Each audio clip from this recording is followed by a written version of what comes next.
Oh man, I should have made some tea. I should have made some hot tea. That would have been a good one. You Oh, need to practice, what's it called? Hygge? The Swedish, like, stay at home and everything's nice and cozy. Yeah.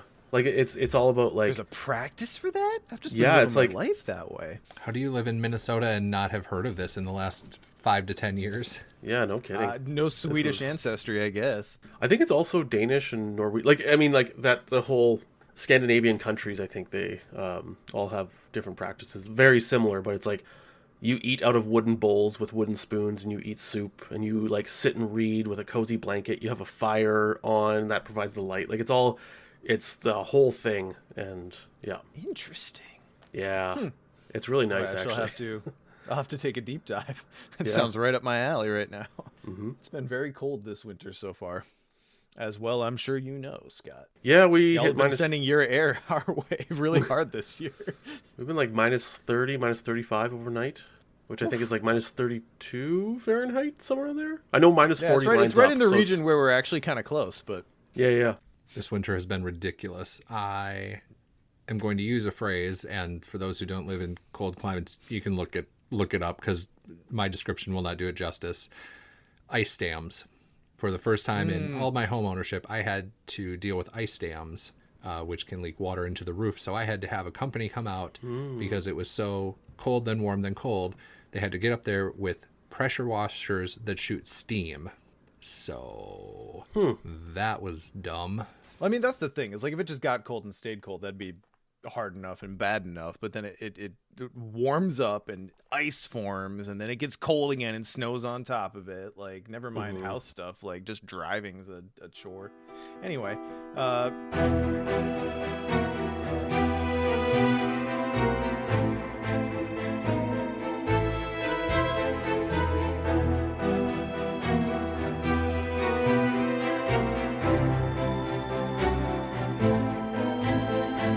Mythos Busters, investigating the mystery, monsters, and madness of Arkham Horror, the card game. welcome to Midwinter Busters, where we talk about the trials and tribulations of living above the snow line. Yes. But, in fact, that is not what we're here to do today. We are here to get caught up on some Arkham.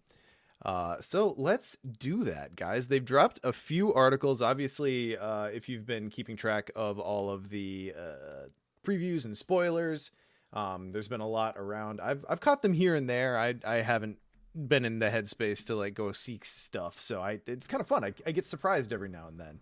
Yeah. By new cool stuff that I haven't seen, which is an experience I haven't had with Arkham in a while.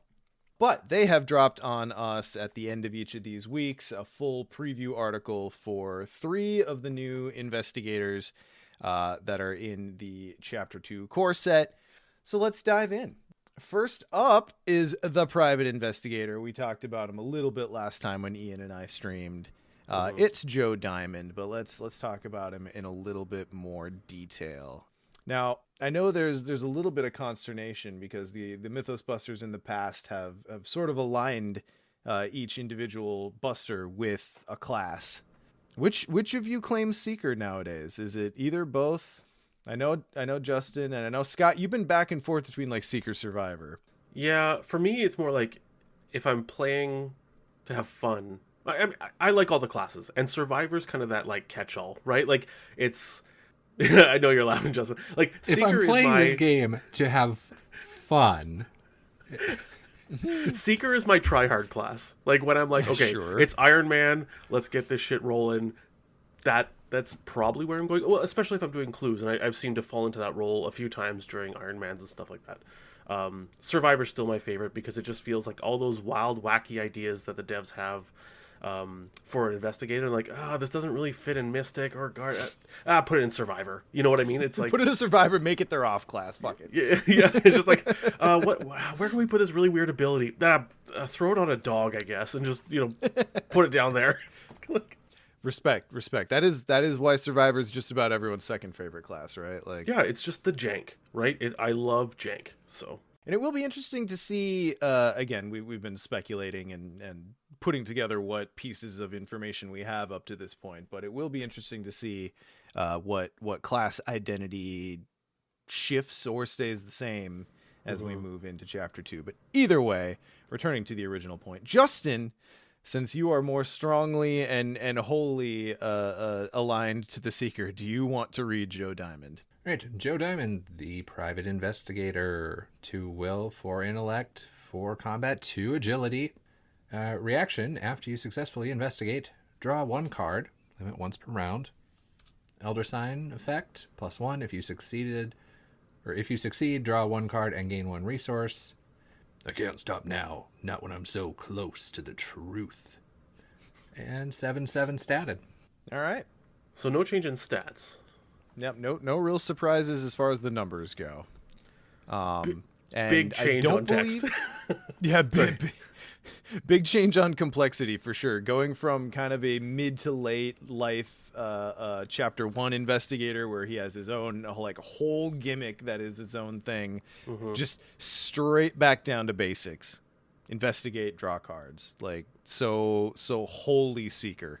As I saw this, Scott, I think about how you sometimes refer to Ashcan as like my first investigator type thing, or like, you know, Fisher Price, my first investigator. Yeah, and I was like, that's kind of what this feels like, and I don't mean it as a slight.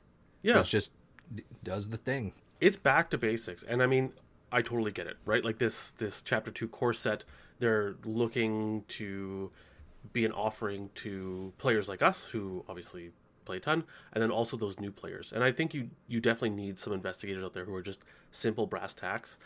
And I think that there's going to be some experienced players who look at this and look at the old Joe Diamond and they're like, oh, I'm kind of sad, you know, because like that whole hunch deck thing was such a cool idea, and it added a real pizzazz to running Joe. But as a huge Ursula stan, I think that we need to be very careful to not sleep on this Joe, because this ability is just, as you're going about doing what you're supposed to do in the game to move the game forward, you're getting advantage, right? Like You're just drawing cards. you successfully investigate, draw a card. Well, yeah, okay, it's 1 per round, but this means you're drawing double what your friends are drawing around the table by default, right? Because like with Ursula, it's like, well, you have to move to play the game, and you have to investigate to move the game. So yeah, I think this is actually, like, while it is pretty plain Jane, it's very simple, still good. Hey, meat and potatoes will sustain you just fine. Like, Oh yeah. There's a reason it's a staple. Now, kind of jumping a little bit ahead in the article here, we did. I don't know. Hey, if Sean, I'm we've sorry. Before we jump ahead, can you actually Yeah. scroll back, because I had a just random aside, not about the substance of this card, but I have been falling into the camp of, I know there are thoughts on the art we have seen from the new cards, and I am less aggressively mad at. I'm not mad at all. I'm just like, wow, some of it doesn't quite hit for me. And today, I don't know what changed, but I figured out why the investigators don't hit for me. And it's actually not the investigators. It's the template. It's you actually see the full scene behind them instead of having the class symbol behind them.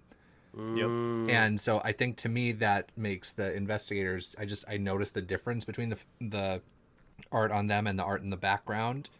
It's probably exactly the same on every investigator we've used before, but because there's not a seeker symbol that's transparent behind him, I noticed it so much more. And it broke my brain when I was like, why does that matter? But it does. Sure. Yeah, I mean, it's definitely a change in style, along with like the little bits of templating changes we've seen.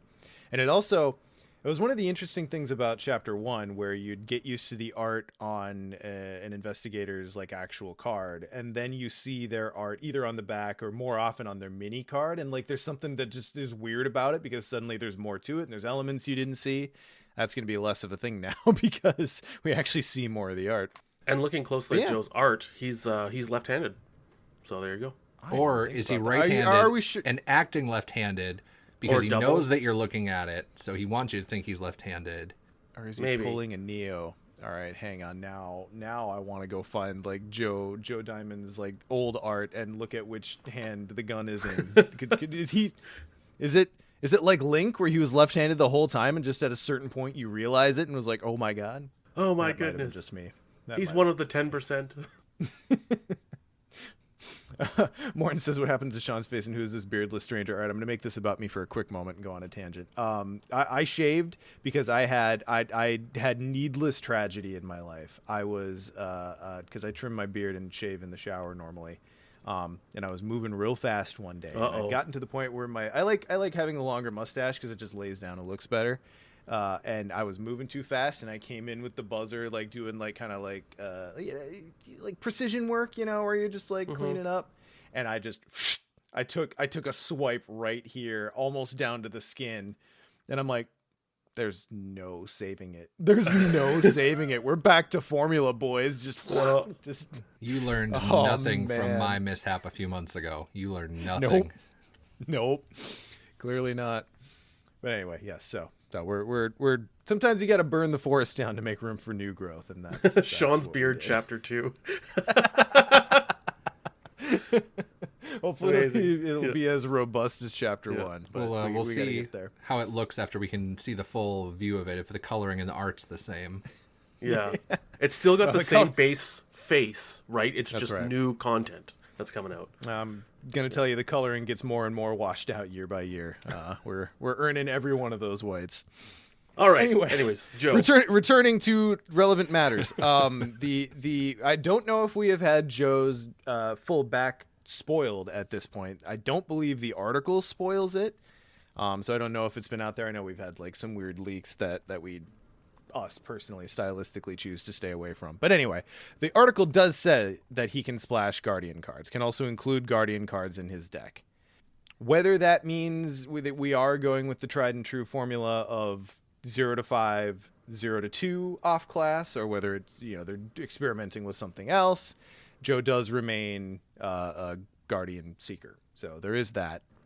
And chat's saying we have seen it legitimately. It is 5-2. Okay, great. Fantastic. Okay. I love knowing things. Yeah. So another thing about Joe is that he's going to take kind of, I assume, the place of your Roland in the current core, in that he's probably going to be the investigator that most people will point newbies at if they want to play true solo. True or false? He's got the 2 stats that count. He has access to the clue and killing classes, and he has good efficiency. So I don't see why you wouldn't. Yeah, and we'll talk about her in a little bit, but we did get a little bit of Trish spoiled. In someone captured a marketing picture that reveals her text. I do think she's going to be a very solid runner-up for a little bit more advanced of Arkham play, but I do think most new players, at least, to get a feel for how the game normally rolls and how you function in it, Joe's going to be a pretty solid go-to. Happy to be wrong about that. If the core comes out and every single investigator in it is very viable in true solo, then I will gladly eat crow on that. But yeah, and I guess one last thing, his Elder Sign effect, don't sleep on that. Like, it's just a +1, but if you succeed, get a card and a resource. And I mean, there's not going to be many tests where you're going to fail with a +1. Like, yeah, even a lot of willpower tests in the game, at least chapter 1, like coming off the encounter deck are 3s, and he's at a 2, so a +1 will get you there, right? It'll be later on in the game. And yeah, so I like it. Yeah, and that is also interesting to talk about, because as we move from chapter 1 to chapter 2, I will be interested to see if they mix up kind of the base difficulty of the game in that way at all. Because the way it exists right now, as we understand it, is like 3 difficulty is your basic test, right? 2 is a little bit on the easier side, 4 cranks it up, and then 5 makes it really tough. But yeah, I mean, +1 super solid, and a card and a resource. Mateo had to work so hard for that. What was that big test in Circle Undone? Was it 20? Where you had to add all the 4 stats the giant together? circle test. Yeah. Yeah, that was great. A little tough. So let's move on. Let's talk a little bit about some of the other cards that were spoiled here. I'll read out his signature. Yeah, do that. It's his. It's Detective's Intuition, 0 cost event. Love it. Willpower, Intellect, and Wild Icon. Insight traded. Love that. Joe Diamond, deck only. Gain 2 resources and heal 1 damage or horror. Reaction: after you draw Detective's Intuition during your turn, reveal it and draw 2 additional cards. Whew. That is fantastic. Let's keep recursion away from Seekers at all costs. But yeah, what a sig. Mm-hmm. What a sig. It hurts if you draw it outside your turn, but I mean, it's still Does it, zero though? cost. It's got great pips. I hadn't seen this yet, and I'm just they made it a Seeker card. Are they doing this with the others too? Where they're Yep. Yeah. interesting. Which I really like because they did that with the starter decks, or the what you call them, like the you could buy just the deck, and I think that's allowed, just because a lot of the cards in the game say like, oh, go find a Seeker card, go find a Right. Rogue card. It's like, I can't get my Rogue's signature card. Like, shouldn't that be a Rogue card? I love this change for Chapter 2. Yeah, okay. Agree. Yeah. Can't wait to And break it. maybe if I can't even remember if we ever talked to MJ or Nate when we had them on about why that choice was made, but I'm not 100% sure why that choice was made. But it is nice to see, because at least you would think that your class, or sorry, your signature card would have class solidarity. So Yeah, Wonderful. that's Wonderful. cool. Anyway, very sorry, welcome change. I know I interrupted you, Sean. It just kind of was like blowing my mind over here. Like, wait, that's a yellow card. Yeah, yellow, and it doesn't have the little. It's got Pips the for the pip slot, the XP, the pip the level, board, the level. pin. Yes. What the fuck is that thing called, guys? This cri- game has existed for 10 years and we've never named that part on a card. the cribbage line. The skunk line. Yeah. Anyway, it's filled. Yeah. It's filled like a signature card should be, outside of the original OG version of the core set where they didn't do that. But yeah, anyway, super, super solid card. And if you don't see it during your turn, like, fine, great pips, decent ability. It'd be interesting to see if you get any cards that there are some cards that exist currently that let you shuffle cards from your hand back into your deck that I think up to this point really only Mandy has cared about. So it'd be interesting to see, in a legacy format, like a Joe deck that loops this card a little bit. I'm also just going to throw out there, I'm really excited for, like, even a year from now for the legacy format, where it's like we're combining, I don't know, some card from Dunwich that lines up with, like, some, like, card that everyone's shelved off of Dunwich or something, and it lines up with some card in this new set, and it's like, whoa, check out this guy, because I love absolute janky broken stuff, if everyone at the table is fine with that, right? But Agree. All right, moving on from there, an oldie but a goodie. One of my current favorites that is pretty much just ported over, I'm pretty sure exactly as she is now. We got the lab assistant. Yep. Two cost, willpower icon, ally miskatonic science. Your maximum hand size is increased by 2 after you play lab assistant. Draw 2 cards. 1 health, 2 sanity, ally slot. Like, if I'm building a deck with Seeker access and I can't think of a better ally to include, this one just goes in. Like, such a solid little ally for the cost. Yep, got a little soak. You draw 2 cards for 2 resources. Like, yeah, it's, especially with Joe's signature, right? Ooh, is high points out. It's after you play instead of after it enters. That is important. And kind of, come on, guys, really? Was anyone super abusing the lab assistant? Was that necessary? All right, fine, whatever. But were people, like, blinking it? I mean, so this is like if you were able to bring her back from the grave, or the discard pile, and put her into play through other means than a standard play action. Oh, okay. Which, well, yeah, sure, fine. Whatever. I still have the legacy version. It's fine. Yep. Which one are you playing? Yeah. Scott, you want to do gather intel? Yeah, it's a 1 cost event. These are all Seeker cards. I'm not going to mention that again. 1 cost event, level 0, intellect and agility icon. Almost forgot agility there. Ian would be horrified. Insight traded. Fast. When an enemy enters your location, draw 2 cards. Sweet. All right. 1 cost for 2 cards. Drawing cards. Yep. And that would be even if it's spawned on you too. So you could do this in the Mythos phase because it enters your location. Yep, and that fast protects you from any potential attacks of opportunity if this were to happen outside of Mythos and, like, you're in the middle of doing something. A little bit more niche, but we do like fast events. Yeah, you can use it in the enemy phase, like when they move in, draw 2 cards. That might help you with the, I don't know, with some card where it's like test to prevent them attacking or something. You've maybe drawn some icons or something. Yeah. Or Yeah. the card that actually allows you to test to cancel an attack. Who knows? Or you could get through the cracks, the one that we previewed to help you get out of that situation. I'm trying to think in the OG core. And now my problem is my boomer ass is only geared to really remember the OG core.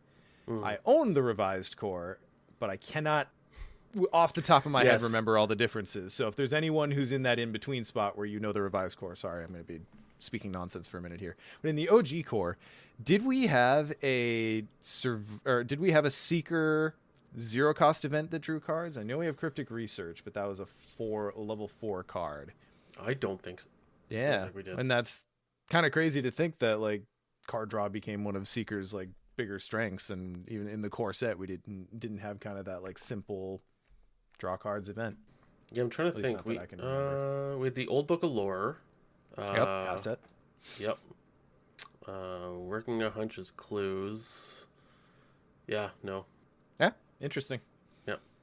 And these are the sorts of things that this is just me looking at this because, you know, if it were me designing a new core, these are the sorts of things where I'm like, all right, we have the identity established in chapter 1. Here's what we pop in to like get that going straight from the get-go where maybe we didn't have it before. So I'm very geared to see those sorts of things. We did have Cryptic Research, which was XP for zero cost. Level 4. Yeah. Yeah. But not a level Which 0, yeah. remains one of the more efficient card draw cards in the game, though I can't remember the last time I put it in a deck because there's just stuff available at lower XP costs. It feels like a very end of the campaign, like, I got 4 XP. This helps me draw all the other cards I upgraded, so I'll go with that one. You know, like, yeah. Oh, his high points out again. The old lab assistant was an intellect icon instead of a willpower icon. I am playing her in a Charlie deck this very moment, so I should know that because I rely on her heavily to actually hit intellect tests. So that's an interesting change. Okay. So it is a slightly different card. So here's my question, and there probably is no answer. Why is it lab assistant? Why? Because there are so many cards that I've seen that are like very close to cards that already exist, but they are slightly different and they're different cards. Why Lab Assistant stayed the same despite the changes, but other cards get like new card titles is, I don't know, we'll have to have Nick and Duke on. And Are you saying why not make a new person that is very similar? Why not just have a different card draw ally that has these changes? Laboratory note taker. And it's yes. Assistant in the laboratory. Well, I guess then assistant to the laboratory assistant. Then if you're playing like that legacy version, you could play both. And I don't know if they want to avoid that, maybe? Like, interesting. Like what if you had 2 charismas? Now you could have like 3 lab assist / note takers out. Could you? And now aren't you limited to 2 copies of a card by title in a deck unless it's right, myriad? but if they made a newly titled card, right? I see what you're with saying. that if they almost did the it same other exact way. thing, then you're Sure. you could double dip or something like Sure. that. Yeah, they don't Okay. want you running 4. Fair. I'm not sure like if that's the point, but That's a strong argument. I see that. I do like how this is now like if you are playing that legacy thing, you can be like, ooh, do I want a willpower or an intellect? Because for the most part, right, like unless you're doing tricks with the discard pile and the entering versus playing and stuff like that, you could choose an icon and be like, oh, I want intellect more, something. Mm-hmm.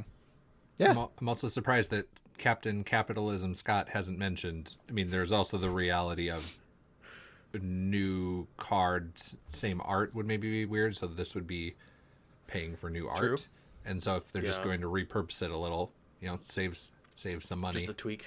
Yeah. Also, don't want to let pass. Saw Big Kahuna re-up the subscription while we were talking, so thanks. 27 Aw. months. Thanks, Holy Chris. moly. Damn. No one's ever gonna break that streak. No, that's the highest. King sub. Just kind of an oxymoron when you think about it. All right, so let's talk about magnifying glass. Another oldie but a goodie. Now I'm gonna like look up magnifying glass for the old one because I need to check it.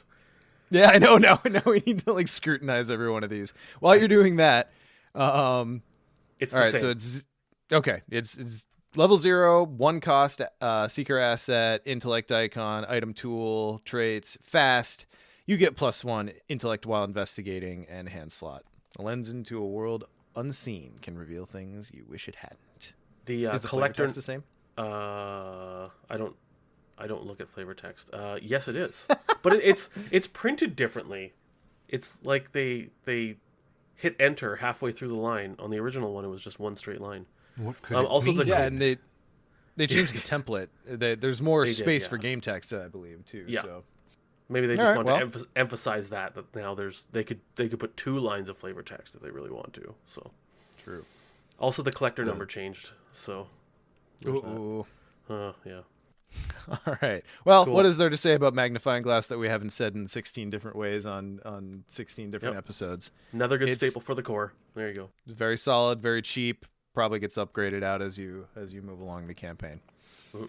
So let's move on then to local map. Where are we at? Justin, you want to read this one? I can read this one. All right, 3 cost, agility icon, uses 4 secrets, action, spend 1 secret, investigate, and then for the way they're templating this now, it's investigate with intellect. Like we have to call that out. Yep. Yep. The so skill that's being used. Yeah. Yep, investigate with intellect. Investigate a revealed connecting location. You get +1 intellect for this investigation. If you succeed, you may exhaust the local map to move to that location. Flavor text. I could swear we've been here before. Takes up a single hand slot, and the art is super cool and mimics what they did for the little Gen Con postcard a few years ago when they were revealing some stuff. Yeah, you're totally right. Interesting. So again, we're seeing one of Seeker's classic class identities drawn into focus here, where you're not getting extra clues, but you're getting a move, which is a fantastic solo card. Also, investigating at a connecting location is another seeker thing. Yeah, like it's true. like investigating somewhere else. I want to challenge you though, Sean. I don't know if I actually like these things solo, because Okay. the reason being is Oh, it's revealed. that's the thing, right? And it depends on the map, the campaign, like, because when I read this, I was like, oh, that's such a good, my Ursula deck. But I was like, but if I'm playing solo, like I'm clearing out clues and then I'm leaving, right? And I don't plan to go back. So this to me is a very good 2-player where you're trying to stick together. But does that maybe change the way you approach solo? Is clear out clues and move? Maybe does this potentially change how you could play, where you would go and then could clue back? I think it would depend on the map. Given that you can investigate at a connecting location, that is a possibility for sure. I am a little, I don't know what word I want to use. I'm going to say miffed. We'll go with miffed. I think that's light enough. I'm a little miffed that they do seem to be nerfing movement abilities to revealed locations. We saw that with the Through the Cracks that we got to preview. That card would have been significantly better had that not said revealed location. So I'm like, I'm wondering what they're guarding against, because movement is movement, and I get things like, for instance, like Summon Servitor, where that moves on its own and it's independent of an investigator. It makes sense for that not to be able to open up a location. But if your investigator is moving to a location, even if it's through an ability, what's the harm of being able to open a location that you can otherwise open? It's not like this is letting you into something you can't reveal. It could be that they are saving that ability for leveled up cards, where level 0 stuff I hope that's is the case. It's revealed, and then like you get to level 2, 3, 4, 5 is where you start to see unrevealed stuff. Sure, that could be. I hope that's true. Oh wait, hang on. We had leveled up Through the Cracks. What did that say? I don't have it available to me right now. But anyway, yeah, I don't know. That's just something that I've noticed, where it's like all these movement abilities are greatly hampered in their ability to actually be good by necessitating that you move to a revealed location. Yeah. JP also points out, specifically for this card, that unrevealed locations don't have clues on them. So for this card, it doesn't really matter. Fair. Because this one is specifically moving you to the place that Yeah. you're investigating. So yeah, But- fair on this one. But I 100% agree with you about it. It has been a lot of, even like later on in chapter 1, like it's been a lot of revealed location stuff. Mm-hmm. Yeah. And I just wonder what what the need is, because the Arkham has other means of making it harder or impossible when needed to move into a location. Why are our player cards restricting us? It really feels like it's refreshing the sandbox. I don't even know if there's a particular thing they're addressing. It does just seem like they're, hey, here's that delineating line. This is how we want it to be. And maybe there's more to it with how the design space is going, but that is one of those where it just feels like, okay, we get a chance to, in theory, for people who are not going to be playing with the Chapter 1 stuff, do a clean slate, and this is how we do it. That's one that stands out for me. Yeah. And that may well be, and good on it, but I'm curious what problem they're solving or what imbalance they're adjusting, you know? Like, I would never have clocked, like, oh, cards that move you shouldn't move you into unrevealed locations.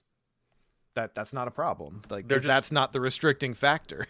They're just future-proofing for the return of Luke.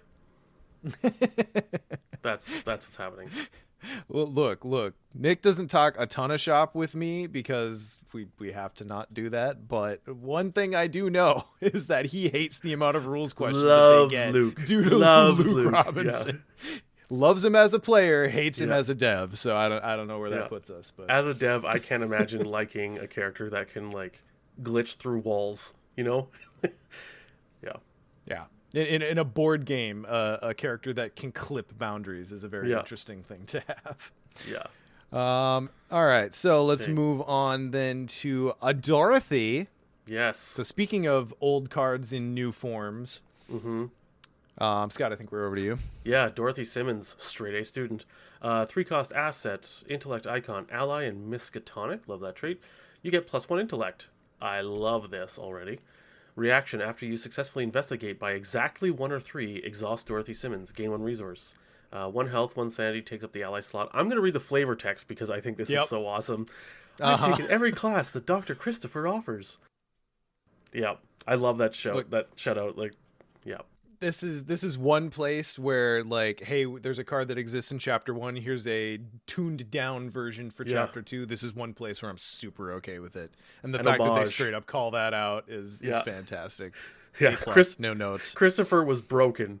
Here is a much more balanced and appreciative version. Yep. I love it so much. And still good, you know, 3 cost. Occasionally will get you a resource. I do think in Legacy you're going to have a lot more ability to try to tune that in because of all the tools Seekers have to hit an exact number. You know, if you're playing just Chapter 2 by itself, it's going to be a little bit wilder, I imagine, but just still will happen. But yeah. Still will happen. So very solid there. Then I think the next one is Sharp Rhetoric, and this is the first of a whole series of cards that we're now seeing, which is interesting. Yes, so Sharp Rhetoric, level 0, 2-cost asset, willpower, intellect icons, talent traded, triggered action, free triggered action. Do we have an official name for this yet? I think it's a free trigger. Okay. I think. Non-action ability. We've been doing this for triggered we've been ability. doing this for 10 years, and we still haven't figured out what the lightning bolt means. Nick, Duke, give us an official name, please. There is an official name. We just always forget it. Really? Okay. Well, now Nick's on the dev team, so it's officially a Squiggly Boy or lightning or whatever his one was. Anyway. Yeah. Squiggly Let's get back to this card. Yeah. So it is a free triggered action. Spend 1 resource. You get +1 intellect for this test, +2 instead if this is investigation or parlay. And then Squiggly Boy, spend 1 resource. You get +1 willpower for this skill test, +2 instead if this is investigation or parlay. I love this. That's so you know, obviously the OG core set had very similar cards that I think we all learned to play with back when it was all we had to play with, but I think very quickly after new cards started to come out, those got shelved and pulled out in only very specific decks that had like strong resource engines. Is that fair to say? 100%. So I think that they were up against the, okay, well, we want similar cards because you need this sort of thing in a very limited card pool that, you know, you kind of have to plan the core set that way, but we need to make them juicier. And this is good.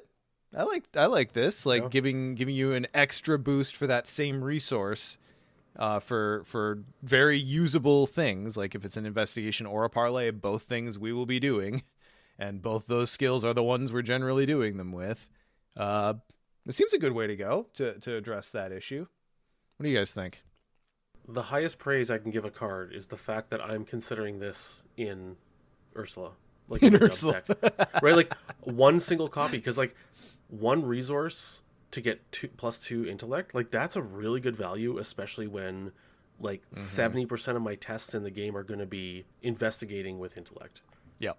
Yeah, and presumably we'll get, I think the other preview articles I looked ahead a little bit have similar ones, but like, I don't know. I think these ones will less quickly get entirely usurped than the OG core ones did. Well, and I think part of it too is with it being in the core for, again, some of the like newer players or people who don't play as much. I say this as someone who I probably, if some people saw how often I use hyper awareness, they would shudder. But it's a solid thing and it works for me. So that this does a similar thing. It seems like it's better. So I think to me, this really speaks to someone where I am at in the, like, I don't know, skill. Oh my God, what's the diagram? The chart? Yeah, Curve? the bell chart. Curve? Bell curve. Yeah, like for where I'm at, this one speaks to me. But it's fun to hear where you're at with it, Scott, because I think it speaks to you on a very different part of that bell curve. Mm-hmm. Well, and to be fair, hyper awareness is really good because it's a good example of it gives you two options that both you will need to advance the game. It gives you an investigate option and an evasion option. So it's probably the better one of the core set ones. Yeah, I would. Yeah, that's the thing. Higher ed, I think, training? may be the best one of those 5. Yeah, well, and so that's higher speaks to ed what was Dunwich, and that was leveled up first. sorry, I didn't mean higher ed. The Hyper-awareness. hyper awareness was the best one out of the core, or Understood. whatever it was, that thing. And sorry, the reason I had higher ed on my mind is this top ability, like that's higher ed level of resource conversion to stats. Which is why like I can see this going in what do you want to call it? Really efficient high power decks. I don't know what to classify that as, but like this is Power decks. This is fantastic. Power decks, sure. Yeah? Yep. Seems really good. Mm-hmm. All right. Let's move it on. Print. Fingy prints.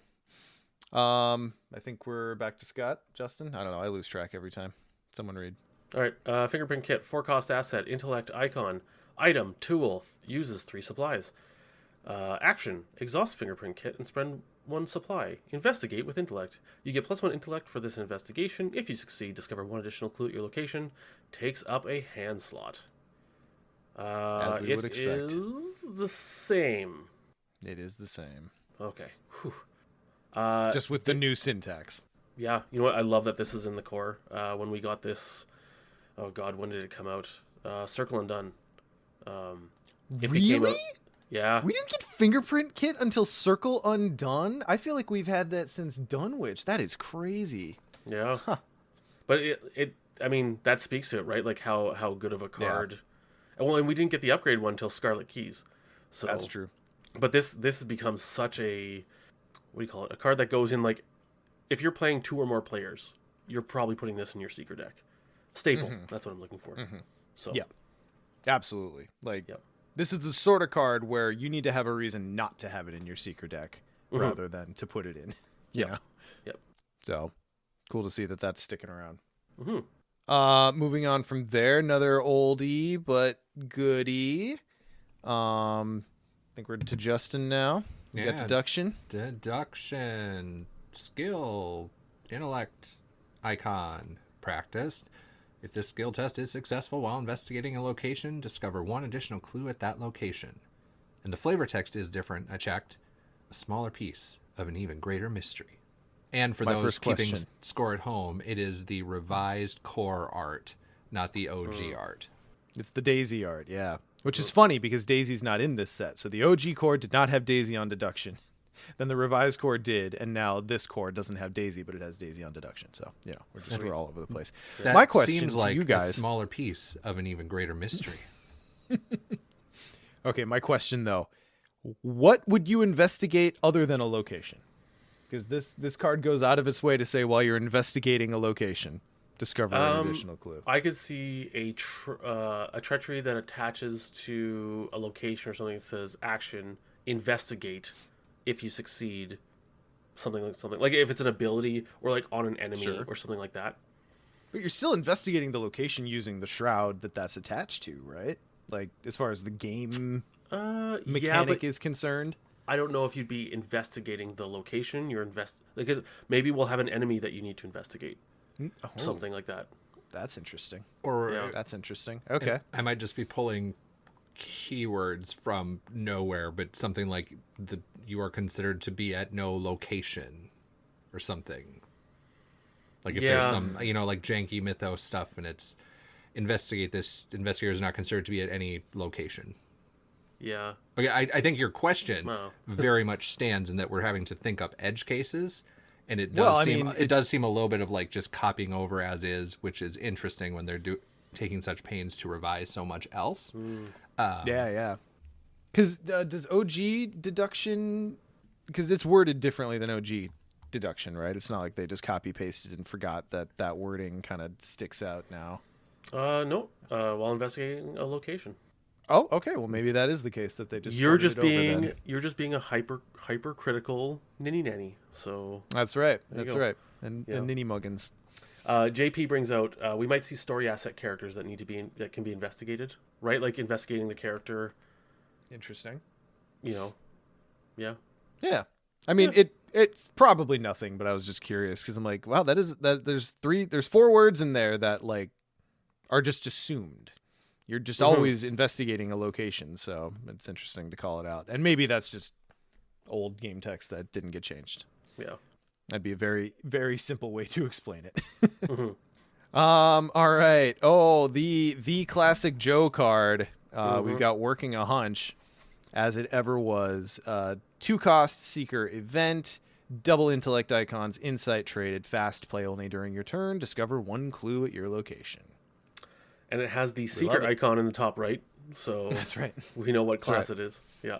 Put this So- right in his hunch deck. Oh wait! Oh my god! Yeah. It'd be really... Oh, no, you couldn't do that. Never mind. I was going to say it'd be really funny to do like transfiguration of one investigator to their new version. Just so you can have Joe with the hunch deck with the new... But no, he can't take secret card, or he can't take mystic cards, so Yeah. that's a non-bow. Dang. But yeah, so Working a Hunch, classic. Here it is. Yep. Another good Get a core clue. card. Yep. And great let's icons. round out the Joe discussion with his weakness. Scott, I think we're back to Yeah. you. Dead ends. It's a 5-cost event weakness. Blunder traded. Forced. When you search your deck and dead ends is among the search cards, draw it. Cancel the effects of the search and shuffle your deck. Forced. When the game ends or you are eliminated, if this card is in your hand, you earn 2 fewer experience. Yeah. Well, this is interesting because we haven't seen any search cards yet. Yeah. But I guess, it's just that is something that Seekers do. And so I guess it's kind of future-proofing it there to, make it so you can't avoid it forever. But yeah, just pay 5 and you can play it out. It's also one of those interesting things where he's got access to, in Legacy anyway, he's got access to the librarian, the research librarian. So that's a whole deck search. Yeah. You just go grab this at any point you want if Yep. you're running that ally and just not have to worry about it, play it down and get rid of it when you want. Or if you're like playing Dunwich or... Wait, hang on. Which... That's the deck hate one. Which one is the hand hate one? Is it just Return to Night of the Zealot? Anyway, you'd keep it in your hand and hope that some random encounter deck thing swipes it. Oh wait, no, it can't. You Circle can't and take a Done, was weakness it? from your hand. Maybe. Am I remembering correctly that you can't discard? You can't choose to discard a weakness from your hand, but random encounter effects can grab it. Correct. Okay, unless it's hidden or something. Yeah, hidden has a different thing because that's not a weakness, that's a treachery. Yeah. Yeah. But yeah, so I don't know. Interesting. Seems fine. I mean, Sure. Yeah. it's better. Okay, so here's what I'm gonna say. It's better in the core set than Roland's weakness was. What's that one? Cover up? Cover up. Yes. It's better in the core than cover up because Roland got hit hard because he's normally your lead investigator for everyone's first spin up of Night of the Zealot. Normally he's taken trauma just as a part of the story, and then his weakness, which is kind of weird and time sensitive, can also deal him trauma. Roland's fine and he's good and you know, whatever, he'll get through it, but like I do feel like this is a little bit gentler and less specifically mean to have as a core set weakness for Joe. Oh, you know what's a big thing about this one too, because I asked Nick about this. So in chapter 1, you wouldn't be able to play this card because it doesn't change the game state, because so playing a card, like paying for a card and then the card moving from your hand to the discard pile, is not considered changing the game state because it didn't do anything to the game. Do you know what I mean? I lost 5 resources and a card from my hand, but okay. But like, you played a card that did nothing besides playing the card. They've revised that rule, where, and I think this was on a stream or something, we were chatting with him, or he was in the chat, but he said they've changed the rule where this is fine now. So it doesn't have to be, because I forget whose weakness, was it Preston's? Where it's like you had to remove the card from the game. Yeah. Mm-hmm. Like the action, like you pay 10, it was like, remove this card from the game. That changed the game state because it removed the card.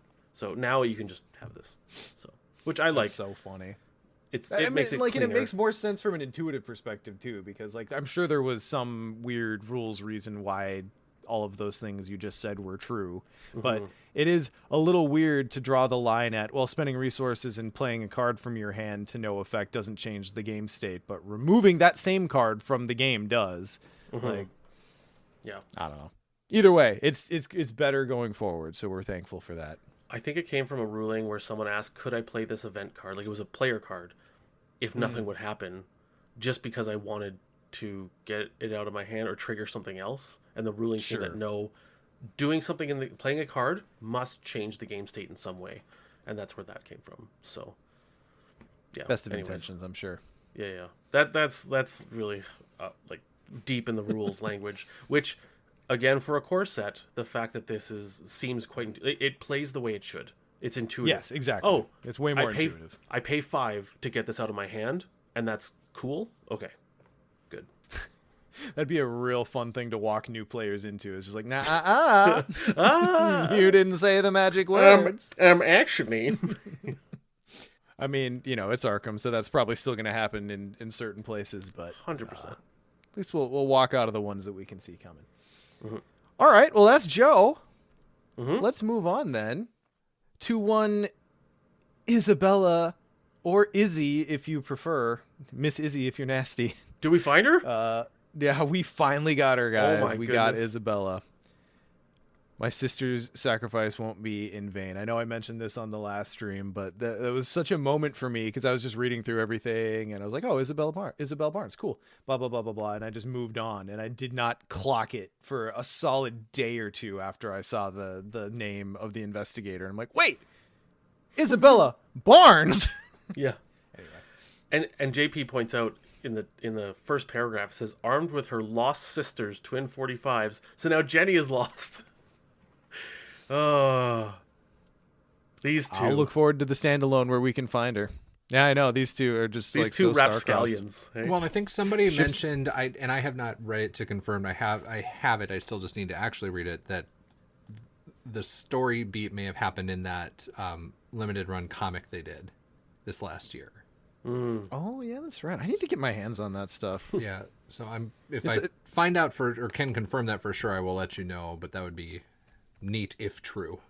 Well, joke's on them. Personal I can't goal read, of mine. So you say that, Scott. It's a personal goal of mine for 2026. I used to be a very avid reader, and like slowly in the age of smartphones and ADHD, it just like chipped away at my ability to either want to or just actually sit and read stuff. But I'm reclaiming it in 2026. It's gonna happen, and yeah, let's. I don't know. I feel like doing some of the Arkham stuff would be a good way to do it because then we can make it content and talk about it.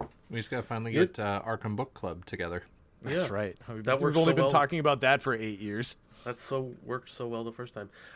So one thing that just jumped into my head is, remember how they announced these like cards that you had to earn, like achievement cards? What if we get a Jenny ally Reward, yeah. reward, and it's like you need to be playing Isabelle Barnes. You need to go through this campaign and hit these certain achievements, and then you get the Jenny ally. That would be into that. so sweet. I'd be into that. I feel like if they're gonna do that, we gotta wait a little bit first. Oh, like that's yeah, gonna yeah, be yeah. like campaign 4 or 5 down the road where Yeah. they finally pay that off. But Yeah. yeah, I'd be super into that. I would love to see some investigators from. Well, see, here I'm of two minds on this because all the Arkham characters are really cool, and I'd love to see them just come back and be investigators. But at the same time, they are going to be adding new characters, so not every old character will come back in the same way. I'd love to see old investigators come back as allies and kind of like do similar things that they did. Like if we could get like an Agnes ally that has like 3 or 4 sanity and deals a damage out when it takes a horror, like I'd be a happy camper for shit like that. Reverse guard dog, but Agnes. Yeah. Exactly. Especially if you can pair Agnes with a Peter investigator. That's Oh yes. There we Peter go. Sylvester as an investigator would be pretty rad. I would sign up for that. Yeah. Then everyone gets to be Peter's boyfriend Well, in what's the Or Star girlfriend. Wars card game that you guys play? or NB friend. The Unlimited. Yes, you have leaders who are characters, and then you also have Luke as a Yep. leader. You can have Luke as a character, right? So Yep. that idea is not outside the FFG wheelhouse. So Yeah. Exactly. All right. Anyway, Isabella. Scott. She's red. yeah, she is. She is Isabella the Returned. 4 willpower, 2 intellect, 3 combat, 3 agility. Chosen hunter treated. Squiggly boy. During a skill test you are performing, take 1 direct horror. Commit an eligible skill from your discard pile to this test. After this test resolves, shuffle that card into your deck. Limit once per round. Her Elder Sign ability or effect is +1. If you succeed, heal 1 horror. My sister's sacrifice won't be in vain. Wait, is her sister dead or just lost? I don't know. Anyways, 5 That's one health. of those situations where she like died off screen and is assumed to have died, but like Is she like a Spartan, like from Halo? Like the Spartans never die; they're just always MIA. Oh. Anyways, 5 health, 9 sanity. Sorry, a little bit of Halo lore for you there.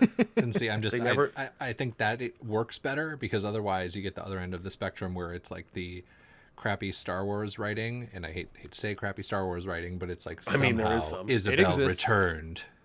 Oh God, let's just not talk about that. I love this ability. This is exactly Yes. what I want from a survivor Yes. investigator. This is jank. Yes. Mm-hmm. And Ian dropped it on me. I didn't obviously corroborated by this article, but I didn't realize it when we were talking about her briefly last time we streamed. Her off class is going to be Mystic, and Yes. suddenly that 4 willpower and the ability to recur skills and with Mystic cards, like shovel it directly into my mouth, please. What's the skill that has a willpower icon on it and you heal a horror or 2 if Fearless. you succeed? Fearless, right? Like, oh my God, look at this! It's a combo. Even upgraded fear it is a combo, believe it or not. Upgraded fearless is level 2, I think. So assuming There you go. that we are across the board doing main class 5 off class 2, she could grab that one in legacy 2, which that's a net positive healing instead of just keeping it rolling. Like so cool. Limit once per round. I get it, but that is a little bit of a bummer. Yeah. It'd be really cool to go ham on a single turn, but That's another thing I'm seeing here too is limit once per round, not limit once per turn on a bunch of these cards. Because in 4-player you could do stuff where it's like you do it once per turn. So like in each player's turn you can do stuff. true. On old legacy cards, but Yeah, I get it. Why you'd they're have to doing it once per round. you'd have to find a way to do a test yourself during someone else's turn, but there are ways. Yeah, I'm just saying in general, like for other things. Yeah. But yeah, really cool. And the stat that she's going to be utilizing to use her ability is a 9 sanity, so that's super solid. Is this? And I haven't done the legwork to check on this, but is this the first survivor with 5 printed health? I feel like one of Survivor's class identities has always been that they're generally the hardier ones, but I'm trying to think of a survivor that didn't have at least 6 health. I think isn't Ashcan 5, but technically because No, Ashcan's a 6/5. Is he 6'5"? He is.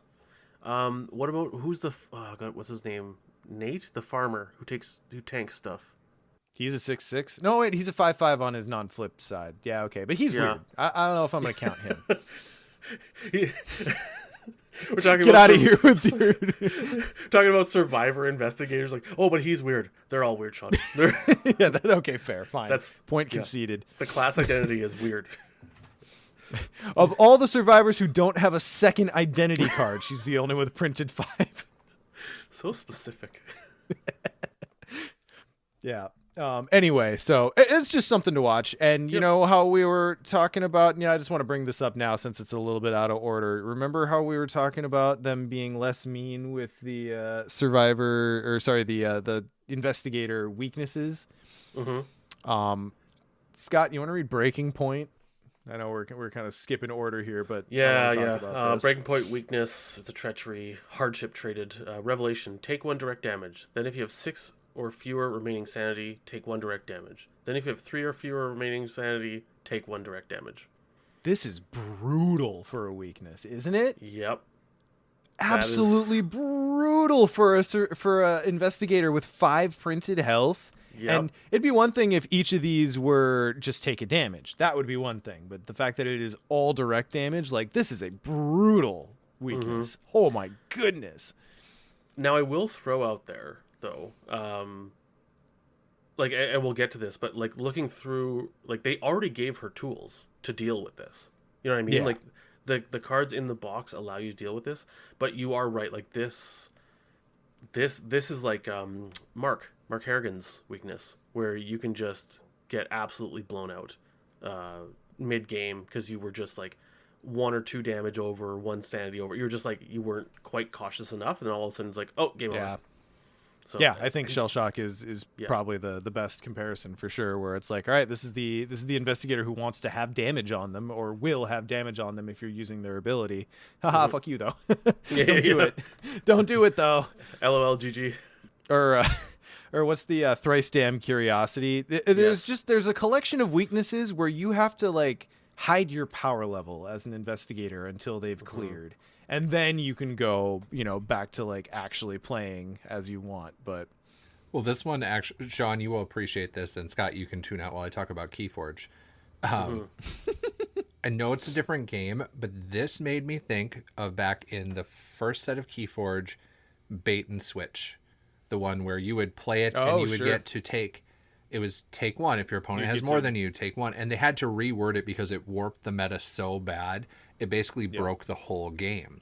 And so this seems like again, it's apples and oranges with Keyforge, but it's a similar thing where it's just going to keep going and going and going. Where it's like a looping effect that could get out of hand. So yes. But very similar thing is you had to be careful in that you couldn't just like go ham and then all of a sudden, oh crap, I was all set up and then my opponent just fizzled what I did. Same thing here, except instead of an opponent, it's the game. It just that the second I read this, that just popped to mind for me. Mm-hmm. Yeah. Yes. Luckily, this didn't say repeat this effect if you have 3 or fewer remaining sanity, or like however that was worded to become problematic. But and chat's all over this too. That the way it's written, I mean, bandages. If you have bandages out, it stops all 3 of this damage. Because it's take a damage, then take a damage. It's 3 incidences of single damage, and the art has her bandaging herself, and bandages are in the core in her deck. Like it was right there all along. Oh yeah, and even the ally, he's bandaging himself, and he's the guy. So Survivor's new class identity is bandages. Is what we're seeing here. Yeah. Various. Where's that hot heat song when we need it? Bandages. Yeah. Okay. Well, yeah. Well, let's talk bandages real quick. It seems unchanged from chapter 1. I mean, a level 0 asset, 2 cost agility item, uses 3 supplies. If there are no supplies, discard it. Reaction after an investigator or ally at your location takes 1 or more damage, spend a supply, heal 1 damage from that card. So I mean, the amount that I played bandages in Legacy is not a lot. Oh, really? But I love bandages and guard dog decks. Oh, yeah. Yeah, I mean, it's definitely in chapter 1. It's a little bit more corner case because there's healing in chapter 1 is something we should do just a whole ass podcast on at some point because it's an interesting thing to talk through the value proposition of healing in chapter 1. Yeah, because a lot of the times, like, unless you were going to die, it didn't matter. Mm-hmm. I feel like there might even be an old article out there, or maybe Scott, you did maybe this is when you were doing collaboration with some other creator. Again, this is how old it was. Mm-hmm. I thought we maybe somehow covered like healing versus soak versus, but again, it just kind of became what you do or don't do. So I agree with that, Sean. I think it'd be good to kind of go over it again, especially as we see more and more of these chapter 2 cards. Mm-hmm.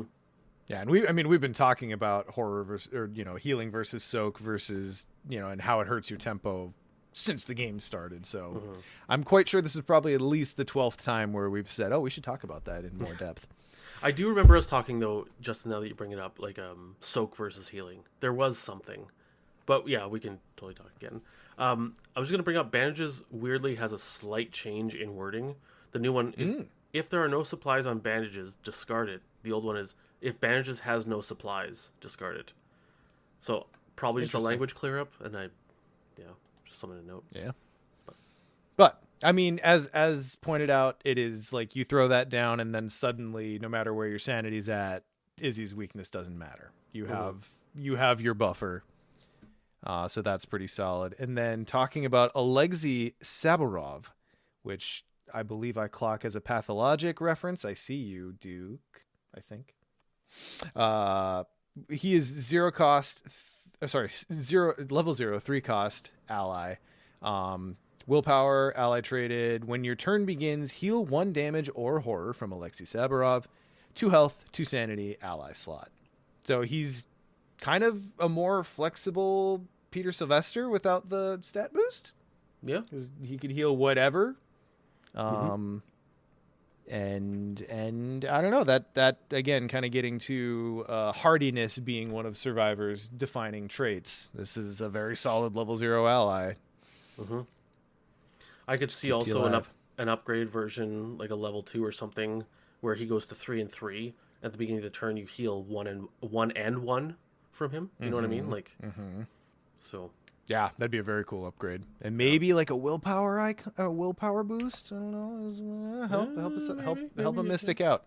Yeah, help an Izzy out. But yeah, that's a really cool ally. What do we got up next? Jumpsuit. Yeah, jumpsuit. It is a 1-cost asset. Has a combat icon, item, and clothing. God, that is creepy art. Squiggly boy, during your turn, discard jumpsuit. Choose a tool or weapon asset in your discard pile and add it to your hand. You keep finding these things you thought you'd lost in those deep pockets. 2 health, null sanity, takes up the body slot. So you take 1 damage on it, and then if you are using a bunch of tools and weapons, you go grab something. Yeah. That was a very solid recursion. Like, yep. If this was just an asset that said during your turn, discard this, takes up the body slot, add it back to your hand, that would still be very usable. The fact that it can also soak a damage is just great.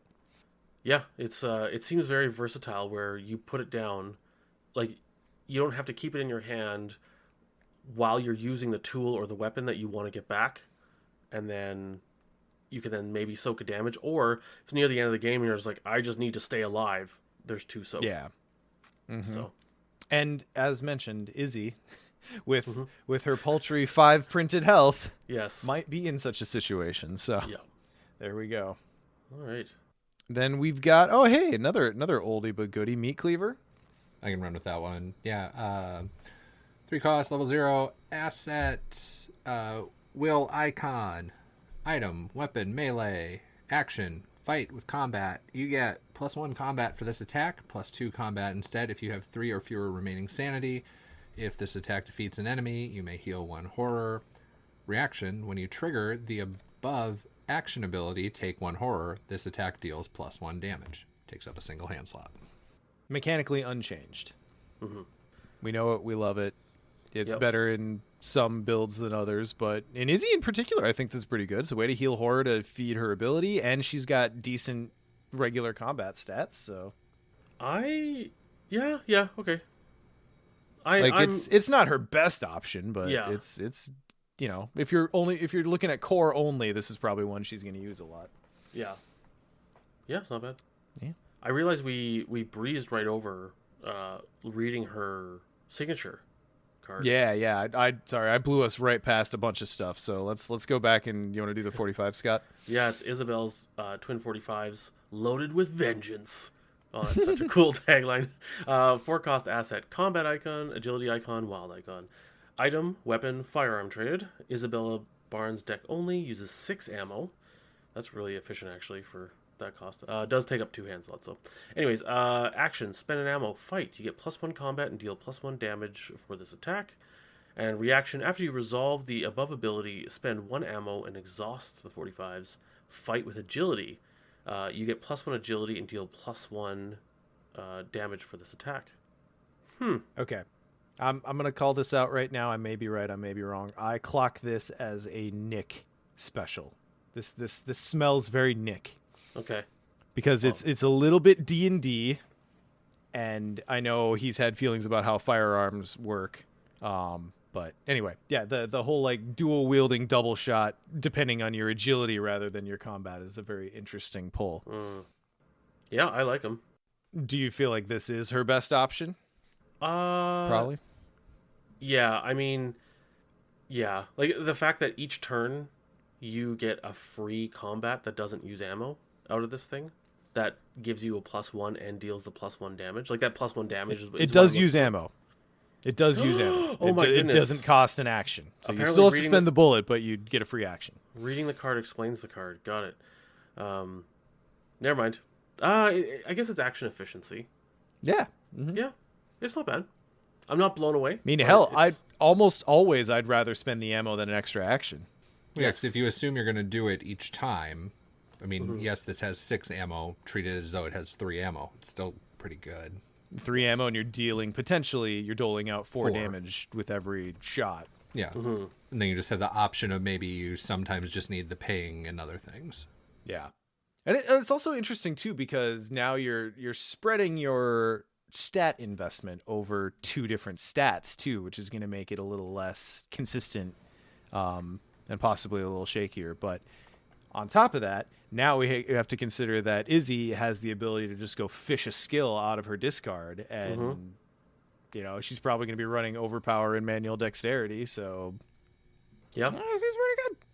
Yep. I do Seems also pretty good. super love the role-playing element to this, Sean. I don't know that I would go quite as far as you to say it was a Nick special, but boy, does it fit because you're using combat to start. And then in my mind, and then you've got the kick from the one gun. And so you have to use the agility to balance it out. And so good. Yeah. But I'm a sucker for theme and all that. Yeah. Well, and dual wielding mechanics in D&D have changed a fair few times, but this is essentially the gist of many of them, is that the idea is that you can dual wield, but you're going to be less accurate while you're doing so. So yeah, we're gonna do it at some point, but like how would Mythos Busters make Arkham 2nd Edition? One of the first things I would do is I would turn most guns into an agility test. And make that a little bit more to draw a delineation between melee and ranged weapons more so. And obviously you'd have to change so much more about the game beyond that Yeah. with that change. But that would be number 1. Oof. But anyway, that's for another day. Yeah. You just broke Scott in the background there. I have opinions. I heard that oof. I'm like, oh, all right. Yeah. Well, there you go. That's for a later episode. Yeah. Let's clean up the ones I skipped over. Let's do Slippery. Yeah. Slippery's a skill. so- Sorry, I was going to jump in. No, go ahead. Oh, yeah. Agility icon. Sorry, I'm just going to start over. Slippery. Level 0 skill. Agility icon. Practice traded. If this skill test is successful while evading a non-elite enemy, that enemy does not ready during the next upkeep phase. I like this. Well, also on my list of Arkham 2nd Edition is there would be a keyword for that. because Enemy, that like, is on stunned? so many because you've got the different levels, right? Like when you're investigating, you get an extra clue. When you're fighting, you get an extra damage. Normally for evading, there's nothing extra you can do aside from like maybe hit another enemy at your location is a common one, or the very common thing is this, where that enemy doesn't get to ready. They're mega evaded. They're out for 2 turns. I would have a keyword for that. The only thing I'm thinking is if the game readies the enemy before the next upkeep phase, right? Like if it was a keyword like stun or something, would it? Yeah. Yeah. You know what? Just because you said stun, and I'm both a champions player and I'm a Keyforge player, I would just make a token. Yeah, stun token. And stun that enemy. It's a stun token. The next time they would ready, the token goes away instead. And that's way So more professional than what I was thinking, because I was like, what would you even do? Sleepy time? Well, Sean, you'll hate to hear that Magic already has stun tokens, and they do exactly what this does. So sorry. I'm unsurprised. I am unsurprised by that information. That is very similar to most information I learn about But Magic. Magic is the Simpsons of the card game world. It really is, Magic yes. did it. I was going to bring that up because Magic also had a thing where it's like you would tap that creature and it doesn't untap during the next opponent's upkeep phase, like when it would normally untap. And then they've now gone to stun tokens. So they've literally done exactly what we're talking about. And See? Yeah. There you go. Chapter 3, All right, anyway. here we come. All right, back. Let's get out of the clouds of the hypothetical and back to what this card actually is. Well, and before we move on, this one's been bugging me, and I got to get this part out of my brain. The art. I love the art. To be clear, this is not I have a problem with the art. This art confused me, though, when I looked at it the first time, because it's just the positioning. Maybe it's because I play Bloodborne. Who knows? I did not initially read this as someone going away on a cable car. They had dropped their prosthetic leg, and there are the straps for their prosthetic leg flipping in the wind. I viewed this in the opposite direction of the police officer chasing the woman holding a leg that tentacles were coming out of, because the straps look like tentacles to me. And I was like, Standard that's issue awesome. tentacle boot. Yeah, you get that at the Arkham Academy. Yeah, and so Yeah. I was like, what is the purpose of the... okay, I see. But now I keep going back and forth between seeing the two. So this is just tentacle boot to me is the name of it. Well, on the meta level, Justin, there's an even greater story happening here, because I'm fairly certain this is Lucky Lady, right? Because if you remember OG Lucky art, it is tentacles grabbing a boot off of a person, and the luckiness is that you got away. This is probably Lucky Lady. I don't know, maybe in the fiasco that befell Arkham during the Drowned City, she had an accident, lost a leg, got pinned beneath something. Now she's got a prosthesis, and now her boot is always fleeing from her corporeal person. Yeah, maybe she wasn't so lucky at some point. And she's just slippery. Yeah. Huh. That's yeah. That's my headcanon now. So. Yeah, well, I mean, it's just so funny. It's either an homage or it is an overt, like, all right, this is the same chick. She's just always losing her boots. She's Arkham Cinderella over here. All right, and then, all right, so anyway, we had, like, talking about Slippery the card. let's run back to that. Seems good. Like, I like it. You know, again, Survivor lasting longer and evading things. This is a really good counterpart to like a deduction or vicious blow. Very solid. Yep. I'm not the biggest fan of it not working on non-elite, but that's just the way the wind's blowing now. You know what? So it's a level 0. You get what you get, and you don't get upset. That would be fine. But I have thoughts, even stretching back into Chapter 1, how hard the devs are protecting their precious little elite enemies. But anyway, that's for another time. Timely Intervention is a level 0 skill. It has a willpower, agility, and a wild icon. So 1 to anything, 2 to agility or willpower. Fortune traded, max 1 committed per skill test. You may commit Timely Intervention from your hand after revealing chaos tokens during a skill test you are performing. So my first thought when I saw this was, this is kind of Lucky Light. This is kind of like new Lucky, right? Mm-hmm. It's pretty much exactly lucky if you're talking willpower or agility. It's diet lucky if you're doing anything else. It doesn't cost a resource, which is nice. Mm-hmm. Not blocked by dissonant voices, which is nice. Mm-hmm. And it's kind of cool, but it serves largely the same function as lucky. Like, oh, I'm holding back on this test, or oh, I thought I was going to pass this test. I'm one down now. Suddenly, pop this in. Robert's your father's brother. Yeah, and you could combine this with lucky to get +4 That's on true. the willpower or +3 on combat or something. So True. The like if you have certainty both around lucky this and is. this, yeah. No, sorry, Scott. The certainty around this is just so cool to me. I mean, that's anytime that we get to do stuff with any level of certainty. I love it. Yeah. The one downside to this is that Izzy's ability won't get to use that after the fact part Yeah.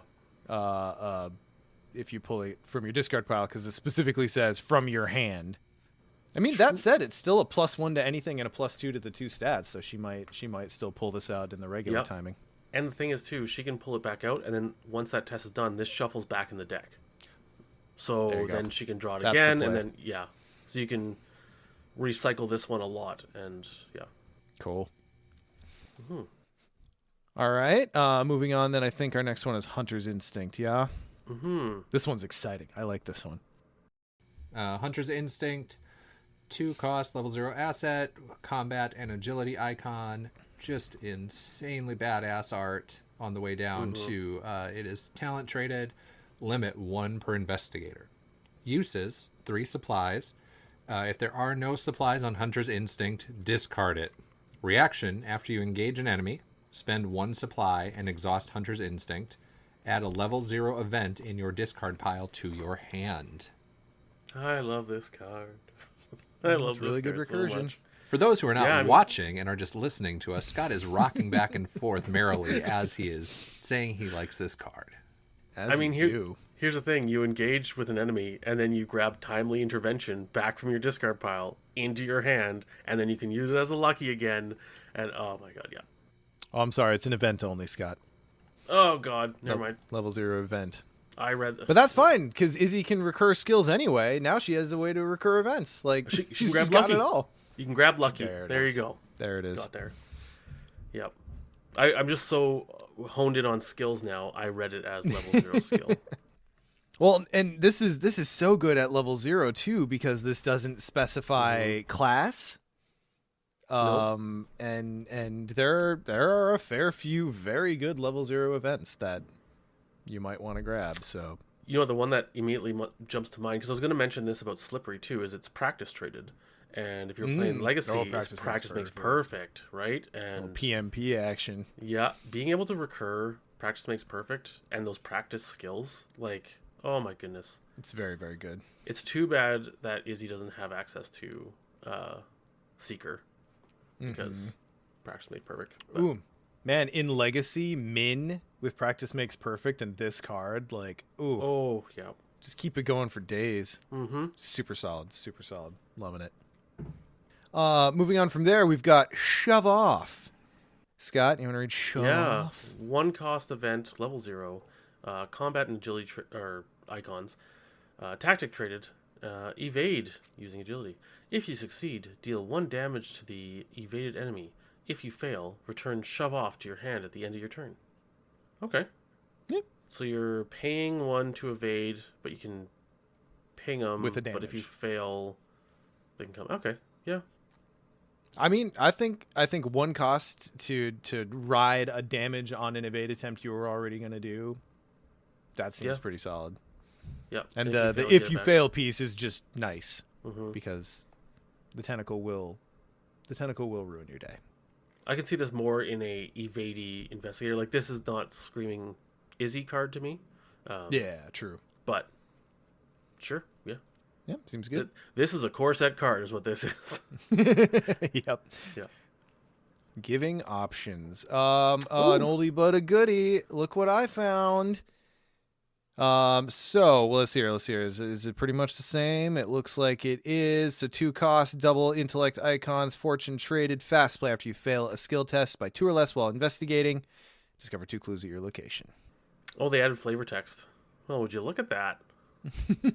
Just look at it. That's all you can do. Yeah. I've never understood what is it that was in that tree that they crashed into. I feel like there's a statue. Like it's a little. I mean, or is it like a desiccated corpse or something that might revive? Yeah, I don't know. I don't know. I feel like there was a statue inside the tree, and the tree got split open. Yeah, an Eldritch statue. Thank you, JP. Eldritch. Yeah, okay, that explains it. Sorry, thank you. You love Like, crafted it for me. it looks like this. That's all we needed. That's what I imagine. Like, that's what the statue's doing. So I had never gotten that far into the art. I thought it was just being a cheeky, like, look what I found, a tree in the middle of the road. I found it with my car. There's something in there. Classic Survivor card will get played. It's great. Mm-hmm. All right, level-headed Scott. Yeah, level-headed is a 2-cost asset, level 0, willpower and agility traded, icons, talent traded. Squiggly boy, spend 1 resource, you get +1 willpower for the skill, +2 if this test is on a scenario card. And another squiggly boy, you spend a resource, you get +1 agility for this skill test, +2 agility if this test is on a scenario card. I don't like this as much as the one we saw before, the Seeker one. Sure. I mean, it's more conditional. Mm-hmm. But I mean, a test on a scenario card is pretty broad. Like this is treacheries. Mm-hmm. This is, tests on locations or acts or agendas. Mm-hmm. If a scenario card has a parlay test, mm-hmm. this applies there too. This would not count for just a basic evade though, right? Because we are not doing Correct. a test on it. Yeah. So not the bonus. You still get the Yeah. +1, but not Right. the +2. And JP points out it's more like a Mythos protection card. If I'm coming at that from that point of view, yeah. Yeah, and I guess I know for sure that there are campaigns where I've been like, man, it's all just like willpower and agility tests on the scenario cards. And if you've been playing Hemlock and or the Drowned City and you're like me and you tend to play low agility investigators, yes, you've said that a lot. It's like it's all agility. Why is it all agility? Stop playing low agility investigators, I guess. yeah. Oh yeah, the TCU hexes. That's a good call out. Yeah, no, I mean, I think this is not as good as what was the one we just talked about, the Seeker one. Sharp the Seeker Wit one that we or just something? talked about. Yeah, Sharp Rhetoric. Sharp Rhetoric, that's it. Yeah, so this is not as good as Sharp Rhetoric, I would agree, but I do think this is better than what's the old core one? Because it's the same stats as the old core one. Yeah, I don't Dig even Deep. know the name. Oh, Dig yeah. Deep. Neat. Yeah. I think it's better than Dig Deep. I don't think I've I mean, ever it's played Dig Deep. objectively better than Dig Deep because it is Dig Deep with extra text. So I think I can confidently say I have never played Dig Deep. And if I had, it was a mistake, and I'm sorry. it was a proxy for another card that I didn't. Yeah. Yeah. Yeah. So, but time will tell. Time will tell. And as with all of these cards, the biggest factor is how good is your resource engine, because these all look nice, like in a vacuum. But when you get them on the board and you're still paying for events and you're still trying to play down other assets, like the number of resources, like it could just get so tight. And spending for stats tends to not even be a choice you get to make. Yeah, it'll be interesting to see what other skills show up and if there's any like money making skills for her. I mean, there's already, I don't even know if if they're going to include the 4 or the 5, what do you call them? The neutral skills from the core set. Sure. We've seen a few of them previewed. I think it's safe to say that they're in there. Okay. Because even recurring those, which draws you a card, you know what I mean? Like in Izzy, like you got that.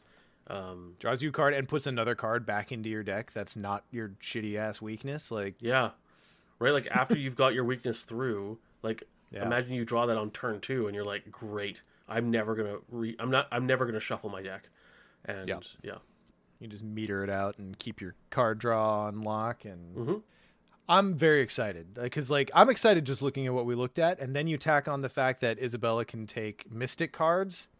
Some of which we've seen and look really good, and so many we haven't even seen yet. Like I'm very excited. I'm very, very excited. Yep. All right, boys. Now I know Danielle has also been previewed, but I know we're running up against time for us here. So we'll bump Daniela to the next time we do this. Maybe we'll be able to knock out all 3 of the remaining ones next time we stream. But yeah, that's chapter 2 previews. That's exciting stuff. I am so excited. I'm actually really excited about what's his name? Joe Diamond. Joe, yeah. Yeah, like he's gonna be. I think he's gonna be a front runner for. He's for sure gonna be a front runner for solo, true solo out of the core, and yeah, I'm already thinking of decks of like how I can use his efficiency of just drawing cards, right? Like it's it's a meat and potatoes deck. So, because like every card slot you free up that would have otherwise gone toward card draw is now money. Like, because like in most decks you want to have something, you want to have some kind of acceleration or advantage. Arkham's better. I feel like, I don't know, maybe this is a broader discussion, but I do feel in Arkham I feel less a necessary pull to add a ton of card draw to my deck than I do in other card games. Because Arkham feeds you, and at any point that you are desperate, you can click for cards. It never feels good, but you have the option. But just that set it and forget it. It's on my investigator, and I'm going to be investigating anyway. It's just going to happen. Card draw is very, very solid. I think a key point there is I agree with you. Like it's like, oh, I can always just click for a card, right? I can just use an action, and it doesn't feel well. I think ignoring card draw completely because of that is probably a mistake, because sometimes you do want that burst of cards, right? You want to one action draw 3 cards or something like that, or at least like search or fetching to pull your key cards. Something, but Joe certainly lightens the load on how much you should be putting in your deck, because you're going to draw 2 cards per turn. Like I would be very surprised if you don't. Yes, and that's a hefty amount of cards. Like if a game goes 10 turns, that's 20 cards, which is basically your deck. Like you're going to see your deck from that. Yeah, it'll be interesting to see if in Chapter 2 we have more permanent weaknesses, such that these high draw decks have even less reason to worry about continuing to draw. Yeah. Because did we see that his weakness like removes itself from the game, or do you just discard it? It just discards. So I think what you do is you keep it in hand until you've cycled your deck. Then you play it, and then you're probably good for the rest of the game. Yeah, it's one of those timing things. Like you have to play Winnie like that. You have to play Harvey like that. Now I'm trying to think who else. Patrice, you kind of have to time like what you're doing with your discard pile before she shuffles again. Like a lot of these high draw investigators end up being kind of that fun little puzzle of, all right, what's the best way to configure this as it's about to reshuffle? Yep. So kind of a fun puzzle to figure out. And I'm super excited. It's super excited to break Isabella in Legacy. And just start recurring a bunch of different skills that shouldn't be recurred, and like all the recursion cards that already exist in the game, and just oh man. Well, and Scott, I have a question about that, because thinking about the janky stuff that you'll do with it, and then thinking about a whole nother layer of jank with it, are you thinking that you would do Legacy but taboo, or Legacy non-taboo and just go wild? I'm all over the map. Like for a lot of the times I'm building for solo or 2-player, and it all depends. Like I think I have like 160 decks on Arkham DB that I just have stored away, right? So it's like, oh, I'm gonna go play a game. Now I gotta go look. And I'm like, who am I playing with? What do they want to play? I'm trying to think of what taboo limits in the idea of a recurring Isabelle. Well, and I guess I don't mean it specifically about her. Like it's more a general question for you for when you're doing some of the jank, because I could see, hey, if I wasn't sure if you had already given thought to, in that kind of world of, is taboo a natural limiter you would use, or is it no, if I'm going to go jank, I'm going full jank, seeing where I can go. Just generally wasn't sure if you thought about it. I tend to bounce between the two, because I am also the person who that Mandy deck that one guy, I forget his name, made, where it's like by turn 2 or 3 he had got it going infinite, where you can end the game based on the scenario, because some scenarios have hard stops at certain like acts and agendas and stuff like that. But like once he got his thing going, like he's basically unstoppable, and I love that. But I also appreciate that not everyone does, and someone else at the table, my other 3 friends at the table, probably don't want to watch me ruin the game for them, right? But as a thought experiment and as a fun one-time try or playing solo, I'm absolutely okay with that. But that's also, some people don't get fun out of that, right? Like they want the story and they want the pressure of the limit of actions in a turn and that progression. So, or they just want to feel like an equal contributor. Yeah, but or but like I mean, you're playing like, the same game.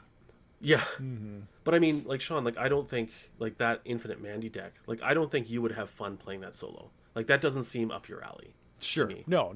I mean, I have a respect for degenerate jank, and it is like in isolated, does this work type situations. Yeah.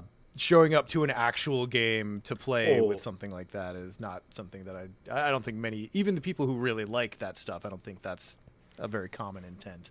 No, I don't think so either. Oh, by the way, just as a quick aside, I currently have 343 out of my 978 Arkham DB slots filled.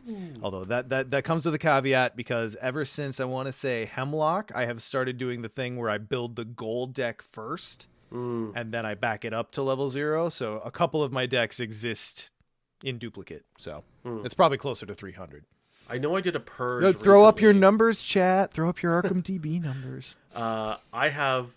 I did a purge. I remember a couple years ago because someone asked like, "Oh, how many decks do you have?" And I was at like 400. But I'm like, "Oh, some of these are like they weren't even completed and stuff like that." I purged. Yeah. So now I have 213 out of my 1,842 available slots. So I don't 20. know what Out of your how many available? 1,842. Oh, okay, you're not that far above it. For some reason, I heard 8,000. I'm like, what? Yeah, I know you've posted. I know Dubs did a lot of work for you, but Yeah, damn, because I don't know if Dubs anyone and, knows this, but the coding of Arkham DB limits the amount of memory you have, your deck building slots, but it increases as your reputation goes up. So as you post decks and get it was Dubs likes or and it was Griefina, and and what was the Jenny deck that was also a griefing deck. Oh, sure. Yeah. My 2 grief decks and and Dubs. Those are That's funny. Yeah, my 3 main ones. Yeah. Yeah, 123, 230. All right, yeah, we're seeing the hardcores here. We got this. And Scott was talking, so I'll jump in. I have 20. Now, granted, Sean often builds for me, which I super appreciate. So yeah, but the ones I have built on my own are at 20. A fair few of my 343 are Justin's. How many deck slots do you have available, Justin? 906. Okay. Oh, okay. So that's higher than I expected, because you've never published any. Is that? I don't think I've ever to say? published any. Yeah, but as long as they're not well. private, like people can search for stuff and like, they can take a look at your deck. Oh, I like that. Like, you know what I mean? Like they can just find it. Yeah. So. Yep, the unlisted stuff is cool. All right, cool. Anyway, yeah. So broader question. I know Ian and I kind of closed the last stream with this, but I'm kind of checking in with everyone as we have more and more information, and more time to think about it.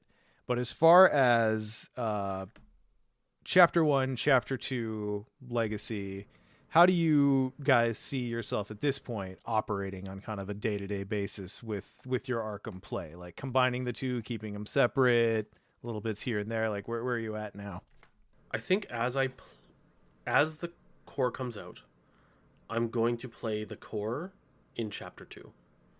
And I'm going to play Chapter 2 mostly in the Chapter 2 universe.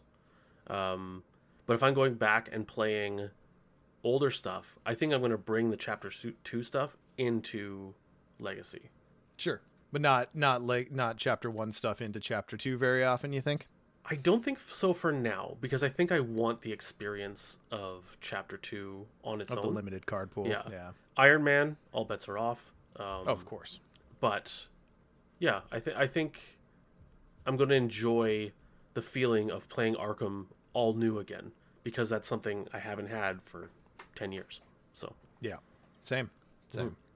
I'm pretty much in the same spot. I think from a content creator perspective, and to be able to, like, we're going to put some focus into doing some new player content so that people have some shit to look at as they're getting into the game. This is going to be a good place to onboard a lot of people who were looking at it before and realized how much there was to buy or just couldn't get it. So I want to focus on Chapter 2 and really have a good idea of what Chapter 2 does look like by itself. Yeah.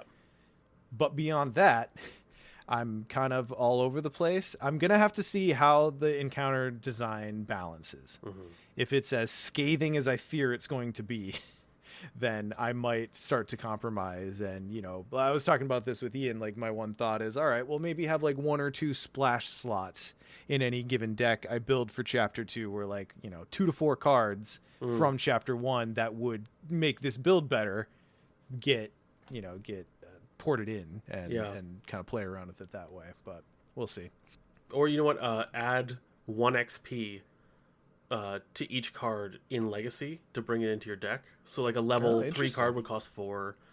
I don't know, something like that. Okay, yeah, that's an interesting house rule. Yeah, I'm very curious with what'll happen with house rules alongside too. And quick reminder for anybody, we do keep a repository on the website. If you have others, send them in. Wasn't just doing it as a shameless plug, but also shout out to head librarian Chad, who helps maintain that for us. Because yeah, I'm looking forward to it.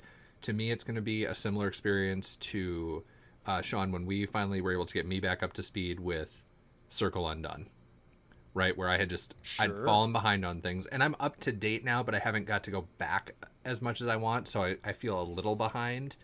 And so it's that clean break point. And so I will throw that out there for anybody listening. If you're trying to figure this out for yourself as well, I can confirm it logically feels weird to just say, hey, I'm going to skip some of this for now and jump to something. But boy, did it feel great. And then I kept momentum and have played everything since. So that's what I'm planning to do here. But then similar to you guys in different, depending on the circumstance, mix and match. And Jesse says, just reruns of episodes 1 through 20 of Mythos Busters for new players. Boy, I wish at this point that those episodes aged well enough to be useful. But even episodes 15 and 16, which were our previous new player episodes, are so out of date at this point. Like, I mean, aside from just the stuff we talk about mechanically, which luckily the game hasn't changed, like that still stands, but everything else has changed. It's wild. And have you guys played the Drowned City yet? Yeah. I've got like 4 completions of it at this point, because Justin and I Iron Manned it when it came out, and then I've played it a few times on my own. Generally a pretty big fan. Yep. I do have thoughts about the developers and their precious little elite enemies that they feel a need to protect from player cards, but that's. And I am one of the people who thought that the Obsidian Canyons did get a little bit more intense than I like my Arkham to get, even on the high end. Though I don't know if I had quite the reaction that some people did to it. Martin's how salty did Obsidian Canyons make you? It wasn't salty. It wasn't salty in the same way that like ridiculous like haymaker swings from the encounter deck does. It was more of the like, oh shit, I definitely played this wrong. Do I back it up? Do I just roll with it? Like I'm fairly certain at least 3 out of the 4 of my playthroughs of that Obsidian Canyons hold a giant asterisk of whether or not I actually technically completed them. So, but that's more. I don't get as salty about those sorts of things, It's more when, the inescapable pops out for the 3rd time and it's like, did this motherfucker need 6 health and elite, Nick? Nick, did he? See, here's the thing though, Sean. Reading the card explains the card, and it says right at the top, inescapable.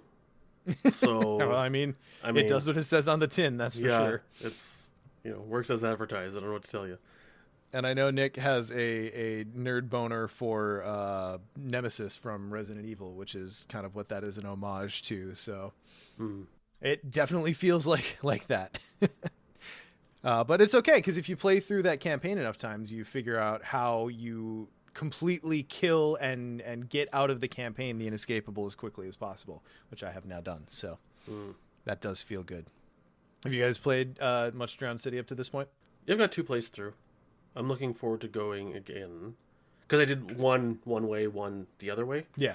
And I kind of want to. I don't want to and neither of them did I get everything.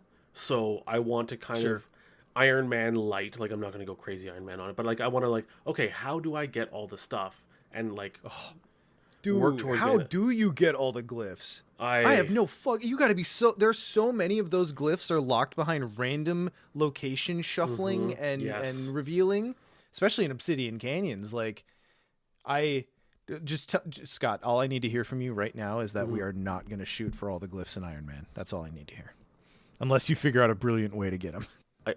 I can't say that right now. Oh god damn it! Why would you ask him that? You knew what he was gonna say. I knew what it would ignite in his brain. I am curious. I'm curious if people are house ruling around that too. Like, if it would be, hey, I know it's locked behind random ones. You make sure at least certain random ones are in the game or something. I haven't gone to see updated house rules, but I think if there's a chance, so how I view it, if we're looking at that, is if there's a random chance, a random location, like if it's like, take these 6 locations, shuffle them, remove 3 from the game, so there's no chance you could get those. Yeah, I right. don't like that, because Yeah, that feels agree. like. But if it's like one of those ones where, you know, the one where the locations are moving every which way and stuff, and it's like they're Obsidian moving, Canyons. yeah, and that's the one, yeah, and they're moving in and out and stuff like that. That's fair game. It's there. It sucks, and like randomness Yeah. may screw you, but at least Agreed. they're up. It's available to you in the game. It wasn't It's shuffled there. away. You just got to play hard enough. Yeah, exactly. Now the thing about Drowned Cities, I have not played solo yet, and I haven't taken dubs through it.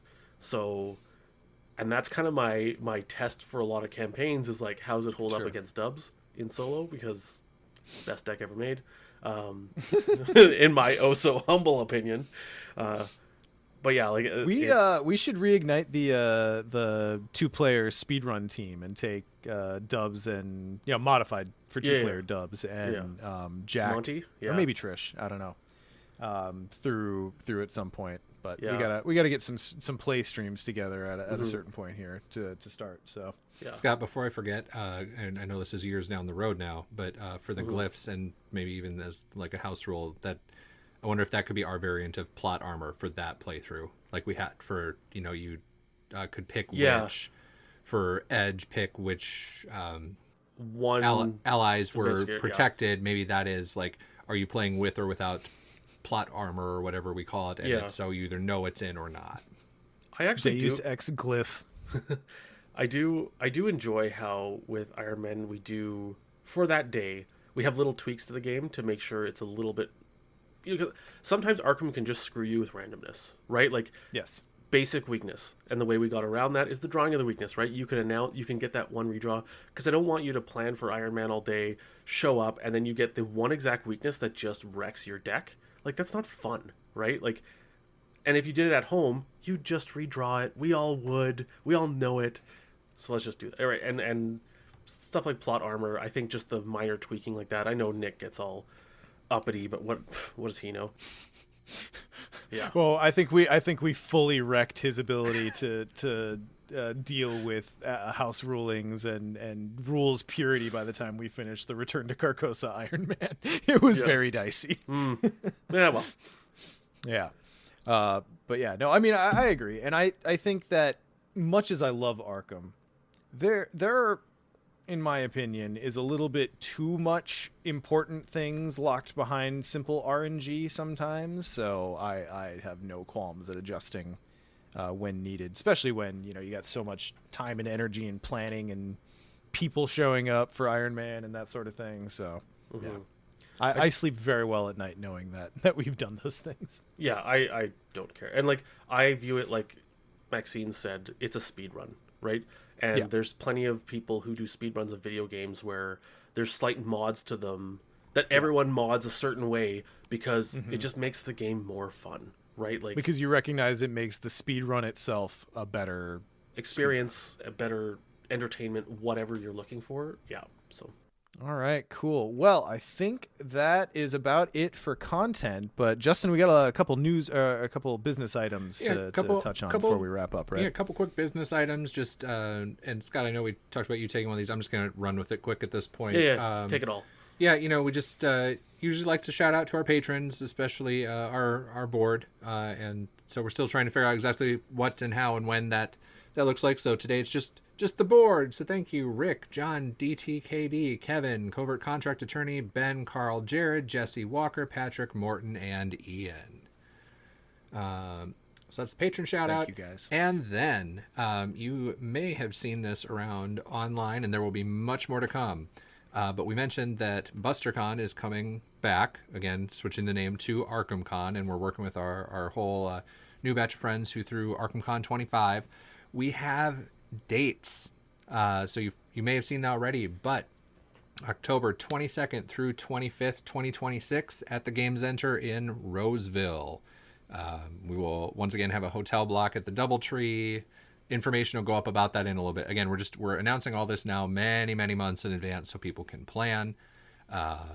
So watch for that. If you haven't signed up for the emails and you're interested in getting them, feel free to I guess ping us and we can get you over there. You'll want to then whitelist so stuff doesn't get caught in spam. But yeah, it's going to be good, you guys. It's going to be good. And I do love the new spookier dates too. That it feels a little bit more like the Arkham Knights of old, which is obviously a predecessor event that we quite loved. So yeah.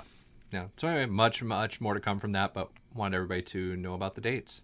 Right on. Well, guys, I think that wraps us up for this installment of Mythos Busters. We will be back to discuss Daniela and Dexter and Trish and all of the fun cards that get revealed eventually when they get their reveal articles. So until then, we will see you next time.